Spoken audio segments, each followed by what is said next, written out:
we're running tight on time here. This Mendicino clip on Bill C-21. Obviously, Bill C-21 extremely troubling. It fails to address the core issues of illegal gun trafficking, and it punishes law-abiding firearms owners who subject themselves to extensive training and daily police checks in order to participate in sports, shooting, hunting activities. They're the most screened people in the country categorically. They continue to be punished by this Liberal government that gets soft on crime, soft on gun crime, soft on gun trafficking, soft on the porous border that's allowing so many of these already illegal firearms pre-Bill C-21 that are trafficked into this country. This government is failing on every front, and now they're just continuing to punish those of us who have one or two sports firearms and are safe, and go out occasionally on the weekend, maybe shoot some targets, shoot a deer or two. Extremely troubling. So if we can pull that clip up.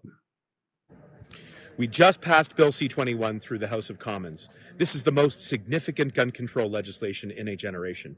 It's going to strengthen the national ban against AR-15 style firearms. It's going to put in place permanently a national freeze against handguns, and it's going to introduce red flag and yellow flag protocols, which will reverse the alarming trend between domestic abuse and the presence of guns. And now we're going to take this bill to the Senate and hopefully get it passed there as quickly as possible. This bill, Bill C-21, is going to save lives. What a joke. AR-15 What an absolute style. joke. I'd love to hear him define AR-15 style. Well, people think AR is an assault rifle. It's Armalite rifle, by the way.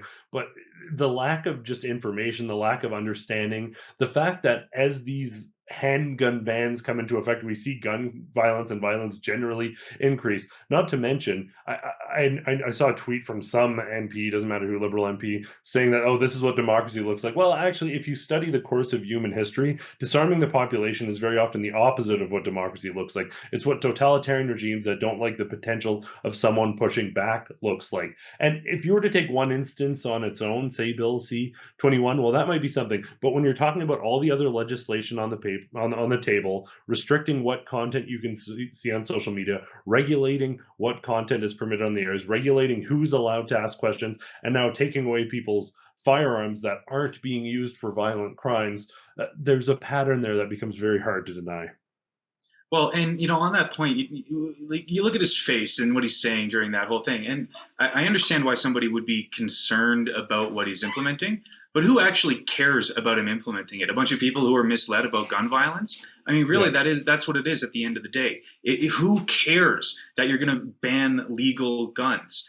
That doesn't do anything for crime. When was the last time a bunch of gangsters made sure that all their guns were registered, right? I mean, people can 3D print guns in their own home at this point, and you're stopping people who are trying to, and painfully so, trying to go through every legal hoop they can imagine or the government can imagine in order to obtain the firearms they have every right to obtain.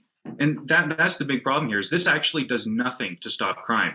And let's say, like what, should there be a knife ban in Winnipeg? Like, it's not the guns that are murdering people, it's people. And those guns that some people are obtaining, generally speaking, if they're going to use them for nefarious activities, they're going to get them in nefarious ways. This whole bill does nothing and should please nobody. But at the end of the day, they're still going to push it.